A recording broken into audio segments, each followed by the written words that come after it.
여러분, 봄, 여름, 가을, 겨울 중 예수님께서 언제 재림하시지요?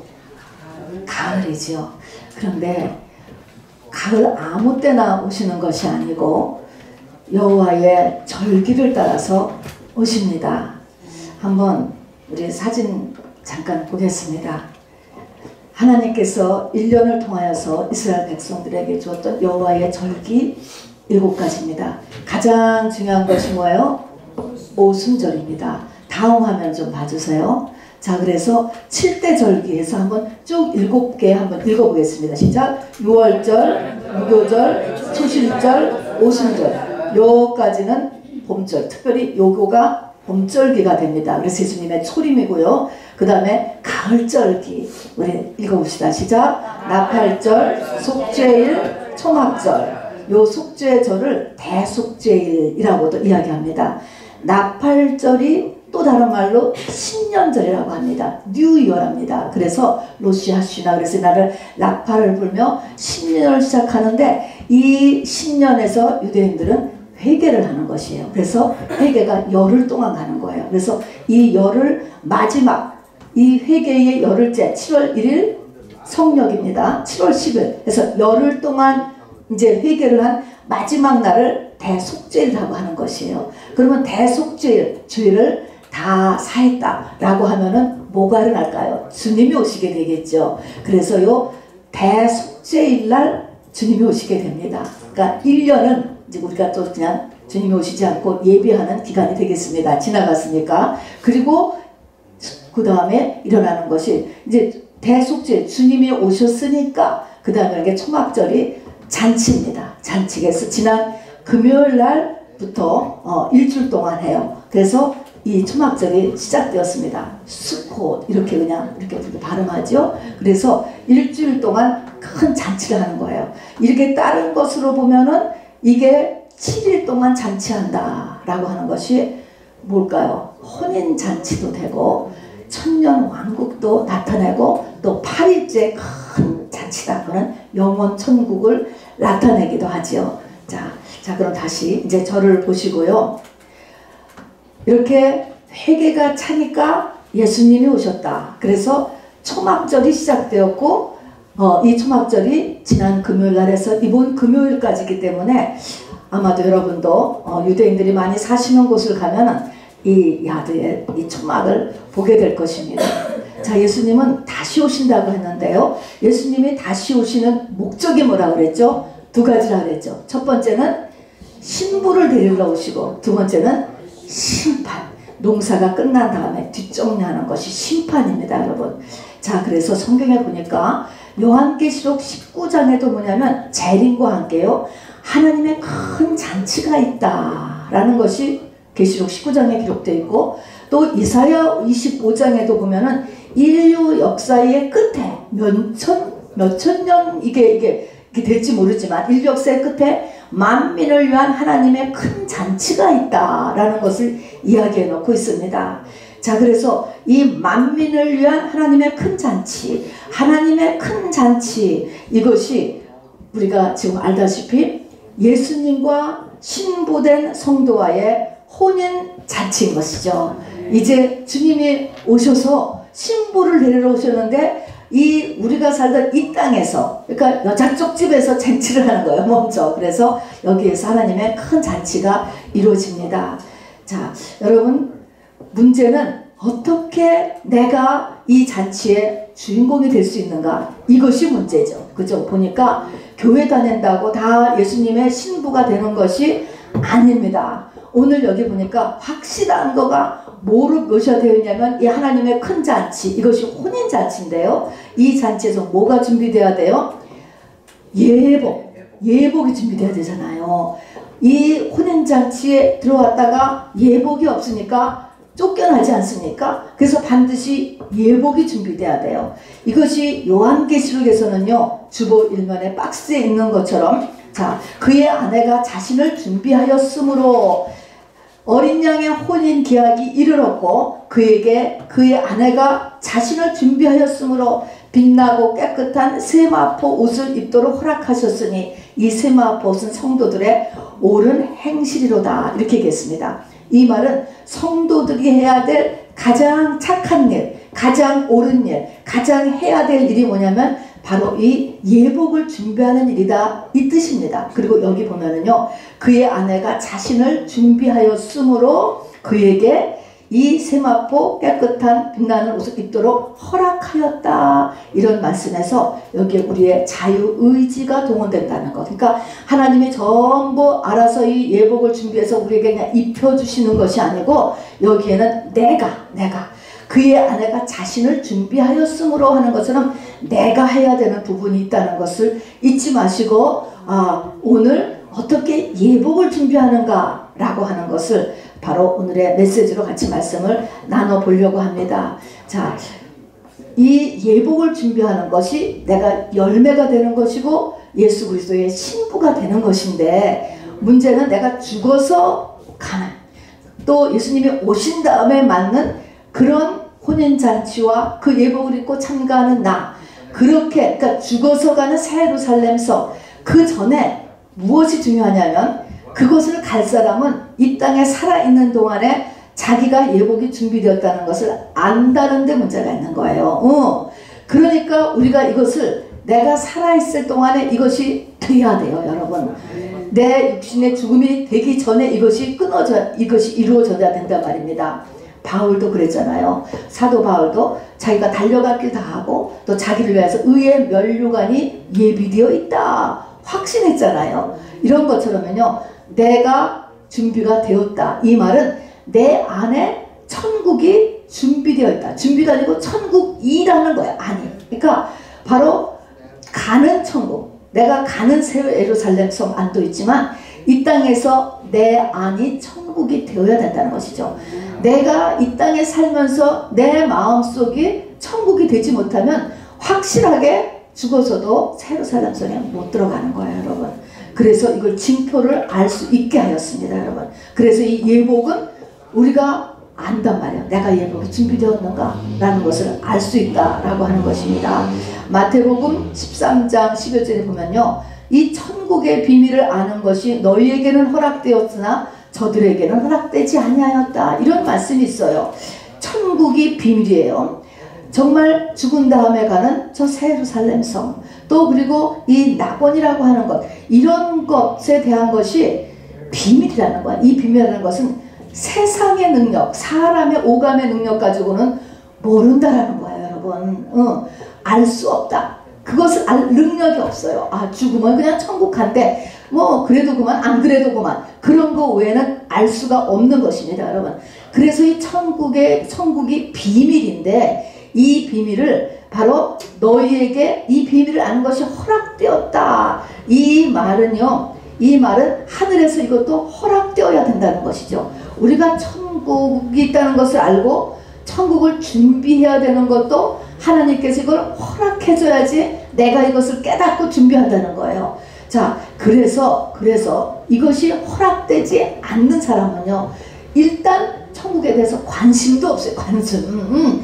당장 돈 버는 것을 하게 해야지 무슨 천국에 대한 말씀, 상관도 없다, 교회 가야, 이렇게 생각해요. 그래서 천국에 대해서 관심도 없어지고 거기에 자기의 시간과 에너지를 투자하지도 않지요. 자, 그래서 우리가 지금 먼저 마음을 갖기를 원하는 것은요, 하나님, 제게도 천국이 관심 있어지고 천국이 실감되어지고 그리고 천국에 대한 말씀이 내게 들려지도록 허락해 주세요 라는 마음의 기도를 여러분 먼저 하시기를 바랍니다. 여러분, 이것이 나하고 상관없는 것이 아니고 분명히 알아둘 것은, 너희는 먼저 그의 나라와 그의 의를 구하면 너희가 이방인이었을 때, 그리고 이방인들이 현재 구하는 것을 다 같이 준다.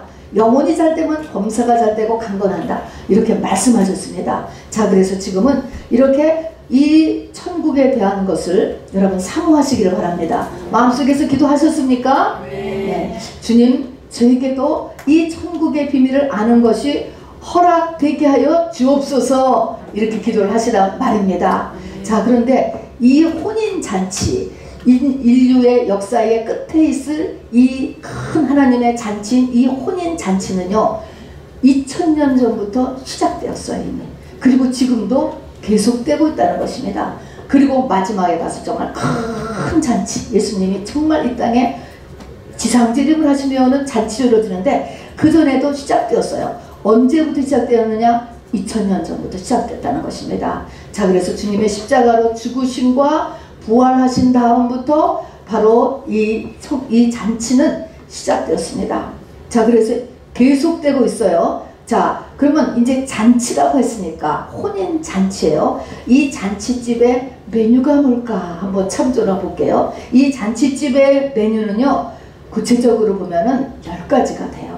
이사야서에도 있고요, 또 신약에도 있습니다. 첫 번째는 이사야 61장에 보면은 마음이 상한 자를 고치시며 벌어된 자를 자유케 하며 갇힌 자를 이렇게 노임을 선포하며 쭉 나와요. 이 잔치의 메뉴는 마음이 상한 자를 고쳐주시는 거예요. 포로된 자를 자유케 해주시는 거예요. 어디에 갇혀있는 자를 놓게 해주시는 거예요. 모든 슬픈 자를 위로해 주시는 거예요. 그리고 오래 황폐화됐던 것을 중소해 준다는 것입니다. 회복이 일어난다는 거예요. 수치 대신에 보상을 배나 받는다. 나에게 수치스러운 일 때문에 배로 보상을 받는다. 바로 예수님의 신부되는 복으로 바꿔주신다는 것이 배나 받는다는 것이에요. 또 이사야 58장에 보면 바로 예수께서 채찍에 맞음으로 너희가 나음을 얻었다. 우리에게 육신의 질병이 치료를 해주신다는 것입니다. 고린도후서 8장에 보면 예수께서 부요하신 자로서 가난하게 되심은 너희로 부요하게 함이라. 우리에게 돈을 주신다는 것입니다. 또 고린도후서 4장에 보면 사망은 내게 역사하고 생명은 내게 역사하느니라 라고 사도 바울이 얘기한 것처럼 우리에게 생명을 주신다는 것입니다. 우주의 에너지가 우리에게 주어진다는 것이죠. 아가서에 보면은요, 이 잔치는 깃발이라고 그랬어요.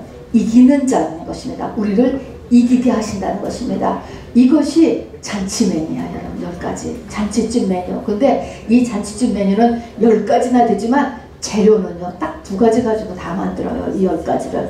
그 재료 2가지는 뭘까요, 여러분? 다 알죠? 재료 2가지는 예수님의 살과 피입니다, 여러분. 예수님의 살과 피를 가지고 10가지 재료를 다 만드시는 것입니다. 이사야 25장 6절에서도요, 골수에 기름진 것과 오래 저장하였던 포도주 그랬습니다. 살과 피. 오늘도 우리가 성만찬 하는데요, 이 주님의 살과 피를 가지고 이 모든 잔치를 한다는 것입니다. 다시 말하면 예수님의 살과 피를 가지고 잔치 음식을 만드는 거예요. 어떻게 생각하면요, 무시무시한 거예요. 하나님께서요, 예수님을 잡아서 잔치하는 거예요. 그 예수님이 특히 또 뭐예요? 자기 아들이잖아요. 자기 아들을 잡아서 피잔치를 하는 것입니다, 여러분. 결국 예수님 잡아서 하는 이게 잔치예요, 여러분.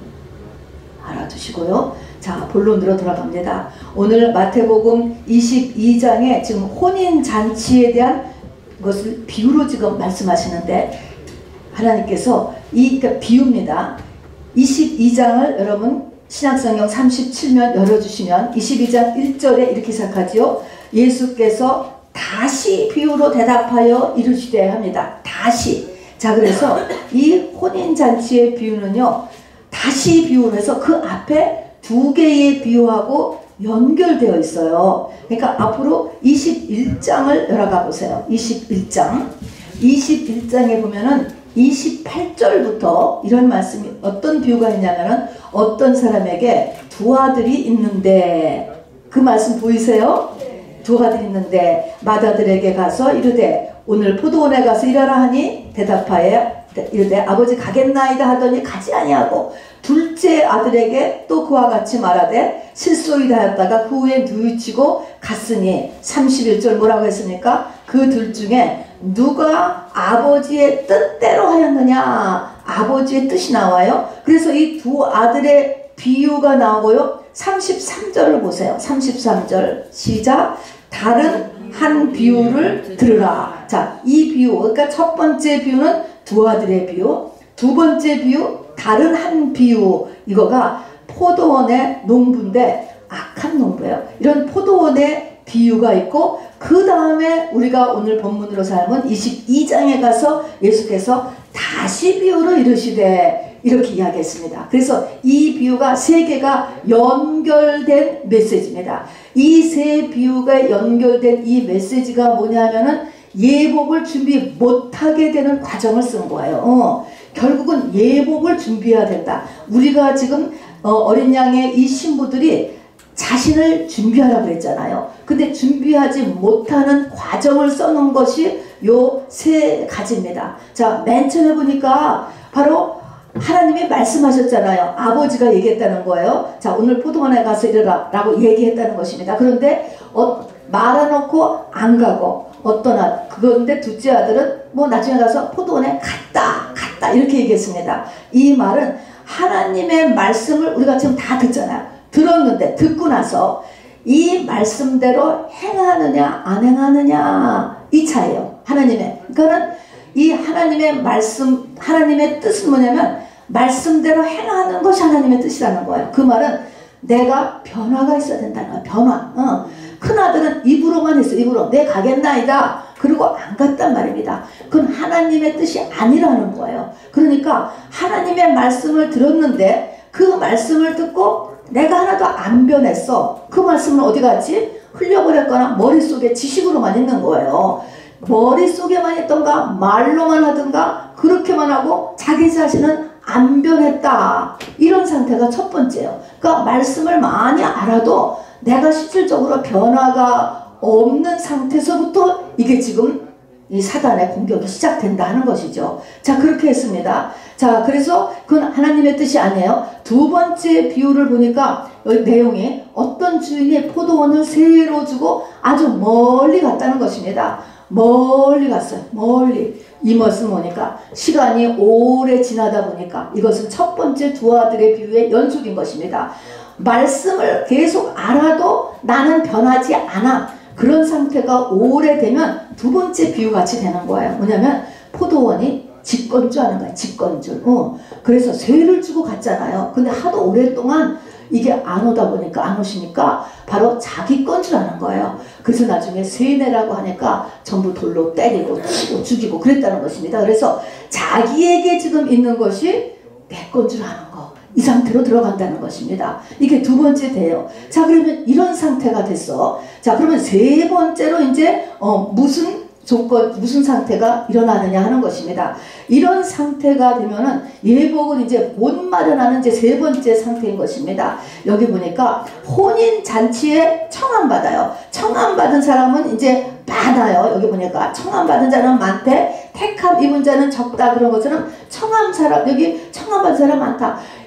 우리가 예수 그리스도의 신부야. 주님이 신부 구하러 오신데 재림이 있대. 이거 많은 사람이 알아요. 대부분 다 안다고요. 다 청함 받은 거예요, 여러분. 그러나 청함을 받았지만 예복이 준비되어서 택함을 받은 사람, 내 신부로서 바로 같이 웨딩마치를 올릴 수 있는 사람은 바로 저분이라 이렇게 이야기했습니다. 자, 그럼 왜 그렇게 되는가 이야기했습니다. 우선 혼인잔치에 참가하는 것, 청함 받는 거는요, 여기 보니까 어렵지 않아요? 어떻게 보니까 매우 쉬워요. 여기를 보니까요, 청함 받은 사람 보니까 바로 나가서 악한 자나 선한 자나 또 이것을 똑같이 같이 누가가 묘사한 걸 보니까 가난한 자나 병든 자나 저는 자나 맹인이나 그 네거리에 나가서 만나는 대로, 그것도 강권하여서예요, 여러분. 그냥 우리도 청함은 그래서 받은 것 같아요. 받았으니까 여기 있죠. 자, 그래서 막 어떤 수준을 쓰는지까지 이 청함은 다 받게 되는 거예요. 그러니까 이건 문제가 아니야. 우리가 혼인잔치에 청함을 받는 것은 문제가 아니구나. 이건 문제가 아닌 거 알았어요. 근데 문제는 여기서 예복을 입지 않으면 쫓겨나더라 하는 것입니다, 여러분. 자, 그래서 이 예복이 뭔가 하니까 성경에 세 군데로 나와 있어요. 계시록 7장에 보면 예복은 뭐냐면은 7장에 보면 어린 양의 피에 자기의 옷을 빨아서 희게 된 옷을 입고 있는 사람. 19장에 보면은 빛나고 깨끗한 세마포 겉옷. 세마포 하면은 물론 흰색이고 회개를 나타내죠. 또 옷을 빨았다. 그런데 뭐 크로락스에 빠른 게 아니고요. 어린 양의 피예요. 어린 양의 피에 빠른 거예요. 그리고 계시록 3장 5절에 보면은 이기는 자는 이와 같이 흰옷을 입으리라. 흰옷. 자, 흰 옷인데 이것은 어린 양의 피에 옷을 빨은 것이고 세마포시고 그리고 이것은 이기는 자가 입는 옷이다. 이렇게 나와 있습니다. 자, 그러니까 알았죠? 우리가 간단한 말로 하면은 바로 회개가 완성된 사람이로구나. 그것입니다, 여러분.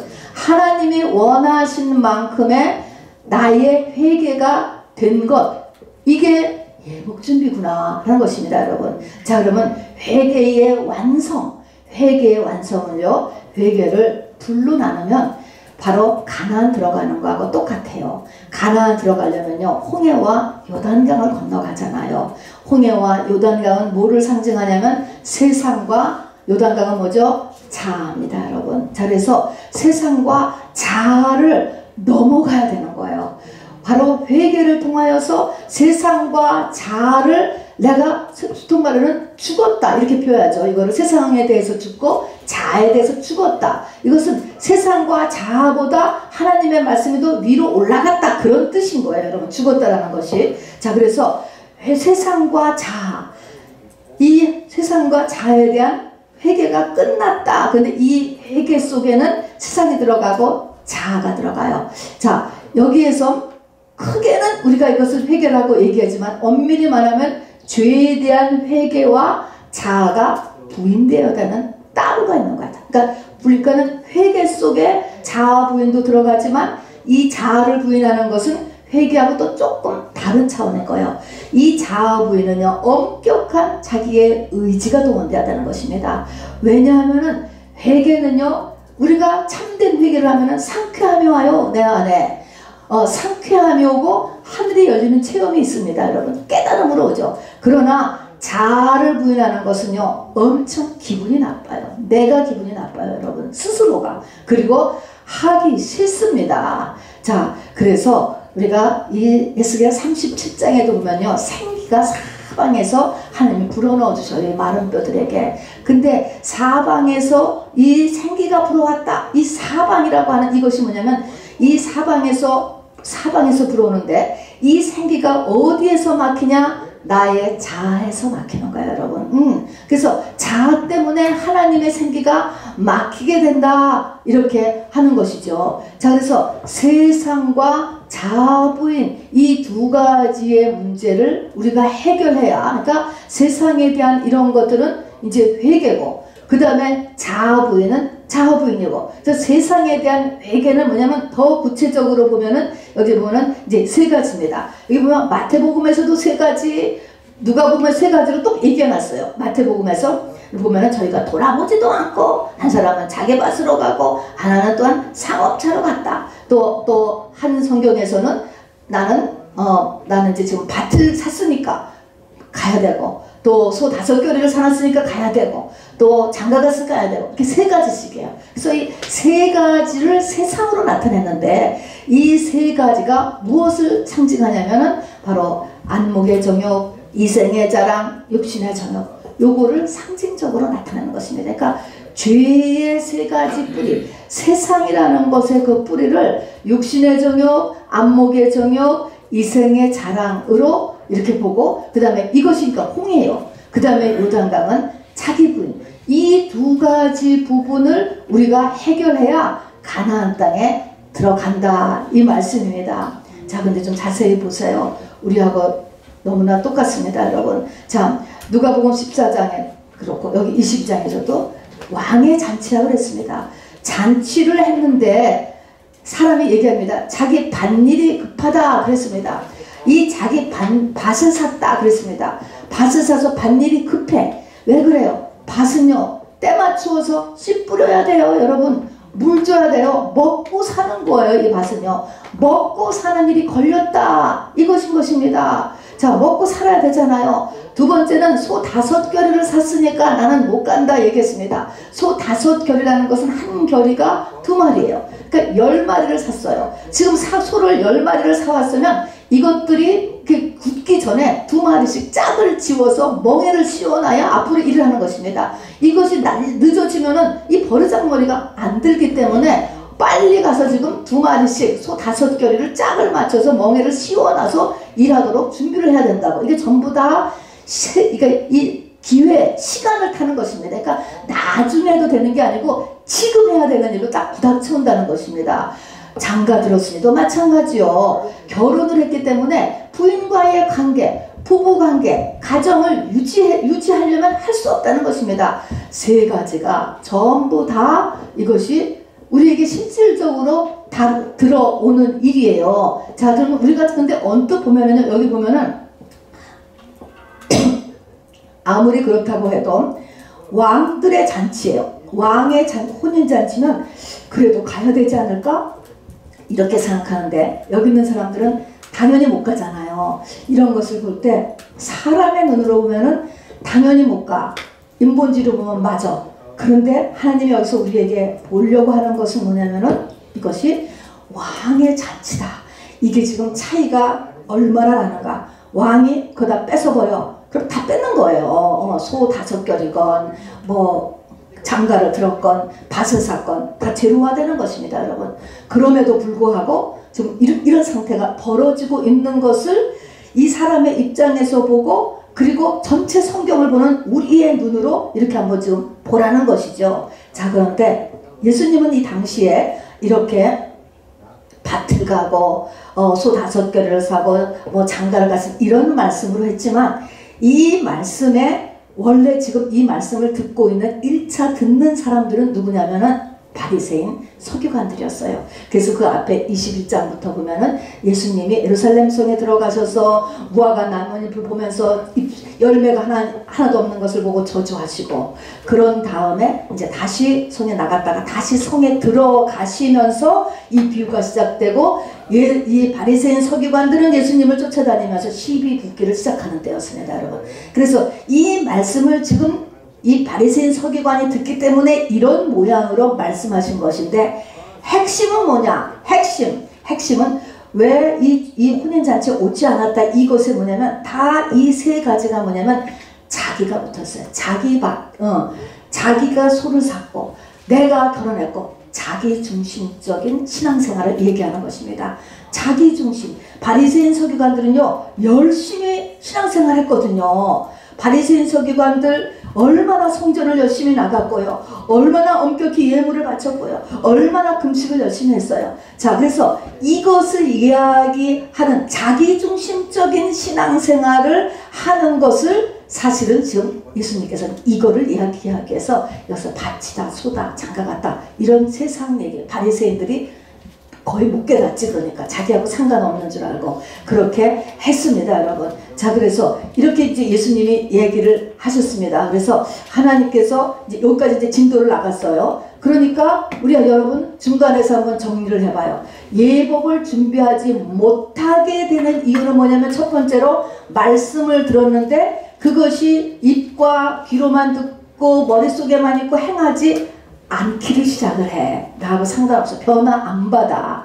두 번째는 무슨 일이 일어났어요? 자기에게 있는 것이 직건 줄 알기를 시작을 해. 직건 줄 알아. 그래서 그 앞에 그 또 다른 비유를 들으면은 집부인이 포도원을 두르고 다 망대를 짓고 농부들에게 세를 주고 멀리 갔다가 이제 때가 돼서 세 받으러 오니까 안 주는 거예요, 여러분. 그래서 두 번째는 직건 줄 아는 거예요. 그래 직건 줄 알기 시작을 하면은 세 번째는 어떻게 돼요? 자기 중심적인 신앙생활을 하게 된다. 이 말인 것이에요. 자, 이래서 예복 준비가 안 된다라고 이야기하는 것입니다. 여러분, 우리가 사는 게 왜 그렇게 힘들까요, 여러분? 여러분 힘들지 않으세요? 왜 그렇게 교회를 다니니까 더 힘들어? 어떻게 보면 더 바쁘고 왜 이렇게 힘들까? 여러분, 내 안에 싸움이 안 끝났기 때문에 힘든 거예요. 내 안에 육신의 소욕과 성령의 소욕이 싸워요, 여러분. 싸우기 때문에 여러분 이것이 힘든 거예요. 내 중심으로 자꾸 살고 있기 때문에 바로 성령의 소욕이 여기서 자꾸 브레이크를 걸기 때문에 뭔가 마음도 안 편하고 막 생각도 늘 갈등이 일어나는 것이에요. 자, 그래서 하나님 기뻐하시는 쪽 성령의 소욕들은 내가 확 잊어버려. 아니면 이 퍼센티지에서 줄대리기 할 때도 완전히 뭐 90% 10% 정도로 가버리면 마음이 편해지는 거야, 여러분. 이것이 자꾸 반반으로 올라오니까 이게 사는 게 힘들어진다고요. 여러분들이 얘기할 것입니다. 아니요, 내가 정말 회개도 많이 하고 은혜도 많이 받고 하나님 기뻐하시는 쪽으로 많이 살았는데요. 오케이, 좋습니다. 자, 그런데 우리 속에 있는 이 죄의 깊이는요, 여러분 거의 무조건 수준이에요. 내가 내 죄를 거의 다 씻어냈다 라고 하면 그 다음에 뭐가 올라오는지 아세요? 조상죄가 올라와요. 여러분, 조상죄. 굉장히 깊습니다. 이게 올라와서 나를 또 괴롭히는 거예요. 나에게 안목의 정욕, 이생의 자랑, 이 육신의 정욕을 다시 또 일으키게 된단 말입니다. 그리고 자아를 다시 또 일으키고, 그래서 조상죄가 올라와요. 조상죄를 또 거의 다 회개했다. 그럼 뭐가 올라올까? 원죄가 올라오지. 마지막 원죄까지를 보고 나서 이 원죄는 도저히 안 돼요, 여러분. 그래서 도저히 안 돼서 손을 드는 것이 바로 주님과 연합하는 시점이에요, 여러분. 자기의 원죄를 보는 수준. 그러니까 다윗이 내가 못해서부터 죄 중에 잉태하였다.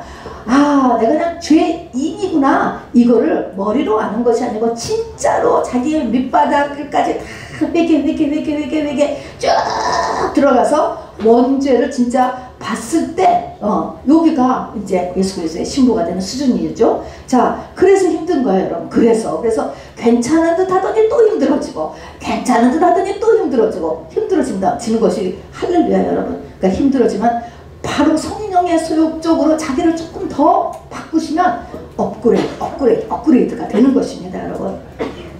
여러분, 상처받는다고 그러잖아요. 왜 상처를 받아요, 여러분? 상처.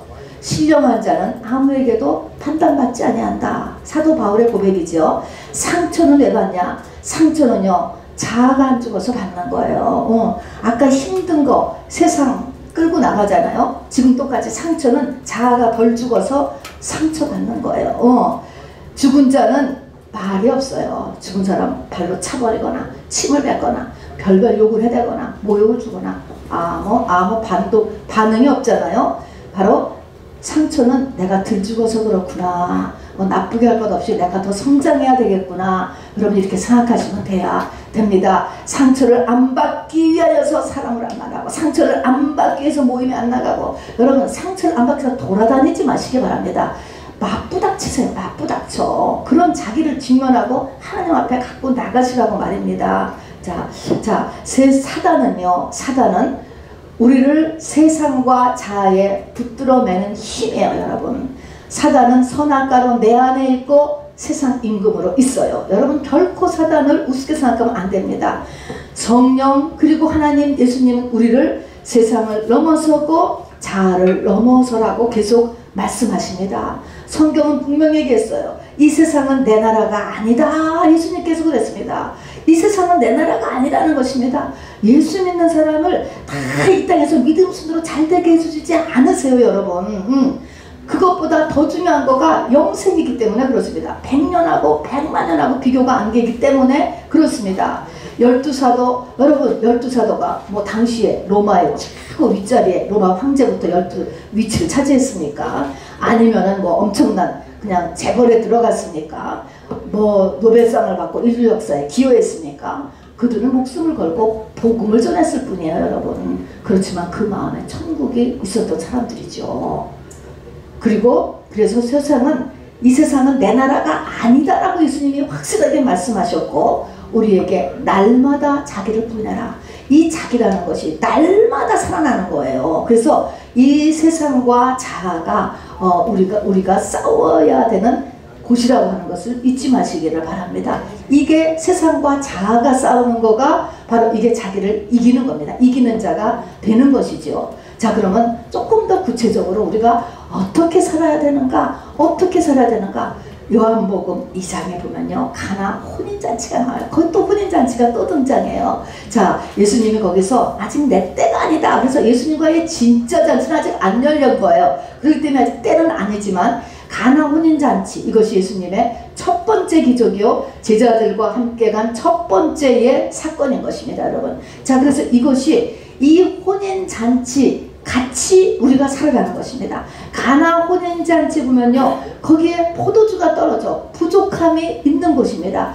이 세상의 모든 일은요 다 부족함이 있어요. 여러분, 완전한 게 없어요. 남편도 완전하지 않고, 아내도 완전하지 않고, 자녀도 완전하지 않고, 직장도 완전하지 않고, 교회도 완전하지 않고, 다 완전하지 않아요. 부족함이 있는 것이에요. 결혼식은요 아주 정말 이 당시 유대인들은 1년 이상을 두고 준비하는 게 이 혼인잔치인데, 그럼에도 불구하고 또 지금 문제가 생긴 거예요. 그래서 이 세상은 늘 부족함이 있는 곳이다라는 것을 받아들이시기 바랍니다. 이 부족함 때문에 누가 있어야 돼요? 예수님이 계셔야 되는 거예요. 그래서 예수님이 거기 계시면 그 예수님한테 부족함을 얘기하라고. 그게 뭡니까? 기도하는 것입니다. 예수님을 바라보세요. 믿음의 주여 온전히 예수님을 바라보면서 자기의 부족함을 얘기해, 자기의 문제를 얘기하는 거예요. 그게 기도하는 것입니다, 여러분. 그래서 자기의 부족함을 예수님한테 얘기하셔서 예수님이 응답 주시는 것을 기다리세요, 여러분. 반드시. 예수님도 처음에는 여자요 아직 내 때가 아니다이다 하면서 거절하잖아요. 그냥 뭐 한번 기도해놓고 내 맘대로 하지 마시고 조금 기다려. 그럼 하나님께서 음성으로나 설교 중에나 교우를 통해서 누군가를 통해서요 마음속에 응답을 주실 거예요. 그러니까 아주 자잘한 일 아니고 조금 문제가 되고 짐이 되는 일들은 기도하셔서 응답을 받으세요. 그런 다음에 그 다음 하나님께 주시는 말씀이 있습니다. 그거를 순종해서 해야 돼요. 물을 갖다가 저 열동아리에 부어라 그랬잖아요.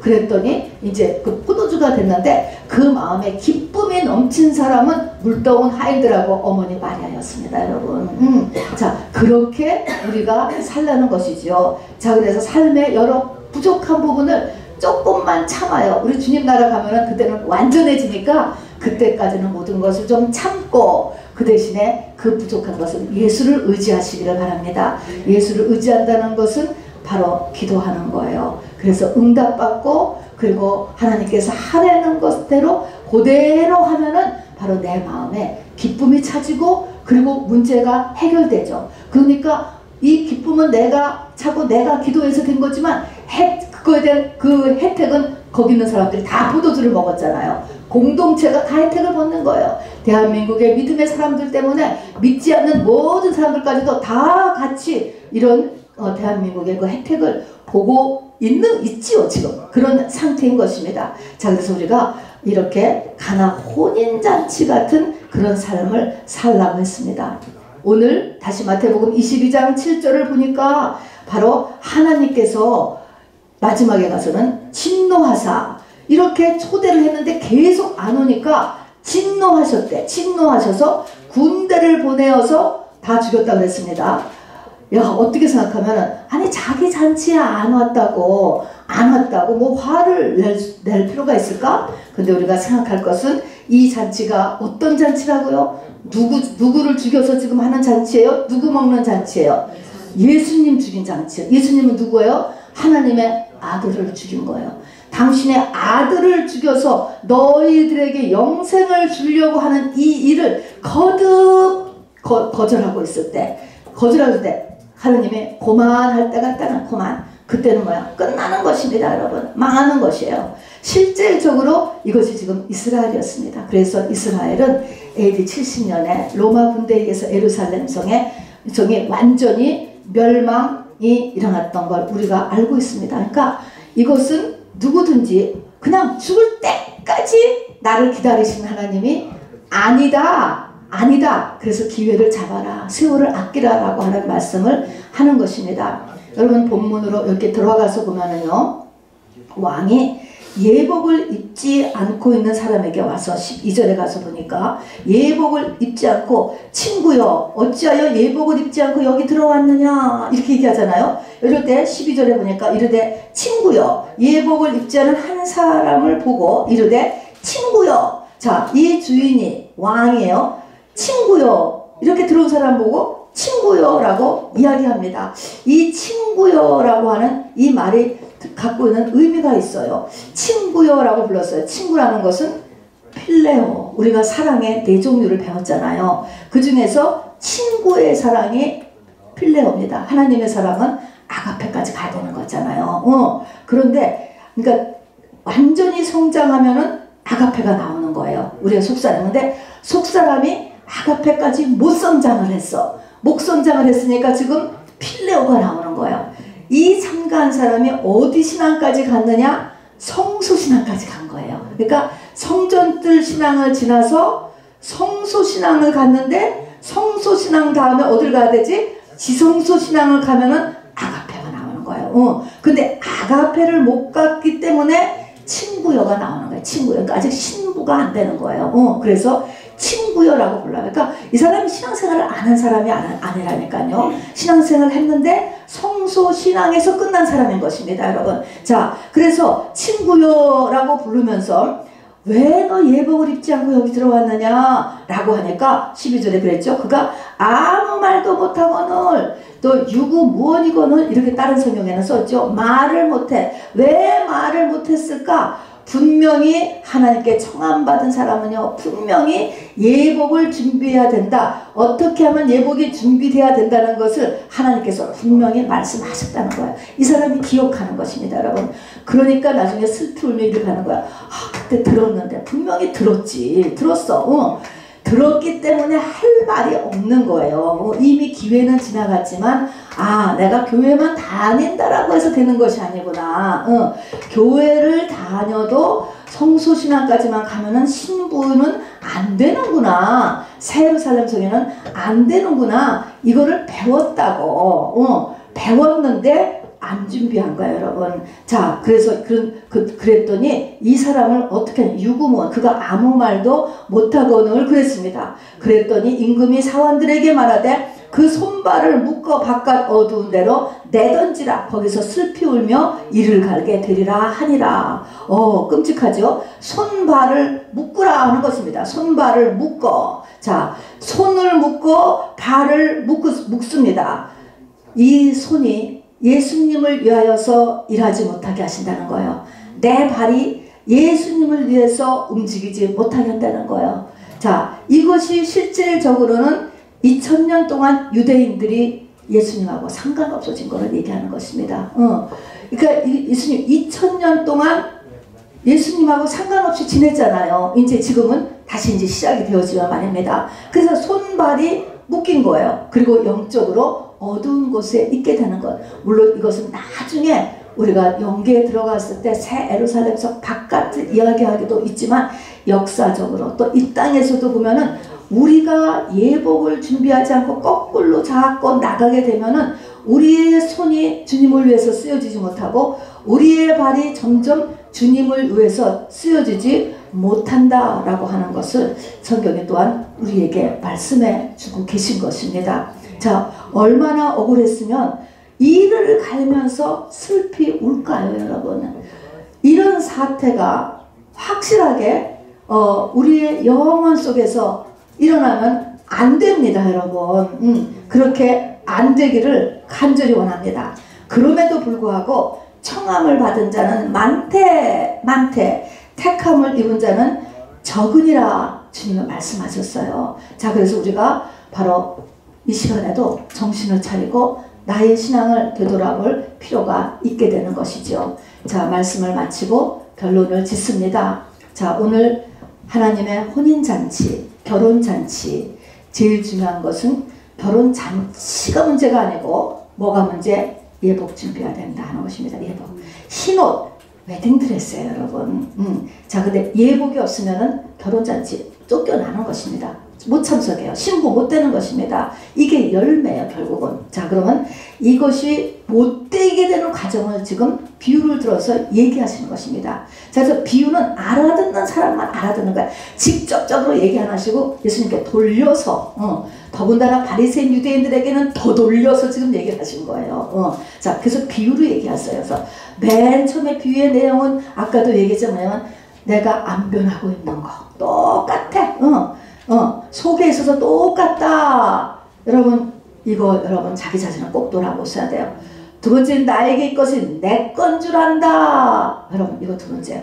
세 번째는 뭐예요? 세상과 자아를 넘어가지 못하고 자기 중심적으로 삶을 살고 신앙생활도 하고 있다. 이런 것입니다, 여러분. 자, 그래서 그렇게 하지 마시고 이런 것을 이렇게 하지 마시고 우리가 할 것은 바로 세상과 이 자아를 넘어가는 요 이 비유를 마음에 새기면서 가나 혼인 잔치같이 살라고 주님께서 말씀하시는 거예요. 가나 혼인 같이. 그래서 우리 주보에 있는 것처럼 계시록 19장 7절 8절 같이 바로 어린 양의 혼인 기하기를 얻고 그의 아내가 자신을 준비하였으므로 우리가 예복을 준비하라는 것입니다. 이 예복 준비, 이것이 우리가 즐거워하고 크게 기뻐하고 영광을 돌리는 일이에요. 우리가 마음에 온 우주 만물이 즐거워하고 기뻐하고 하나님께 영광을 돌리는 일, 성도의 옳은 행실 이꼬로 뭐냐면 예복 준비다, 이것입니다, 여러분. 자, 그런 저와 여러분 되기를 주님의 이름으로 축원합니다. 자, 우리 이 시간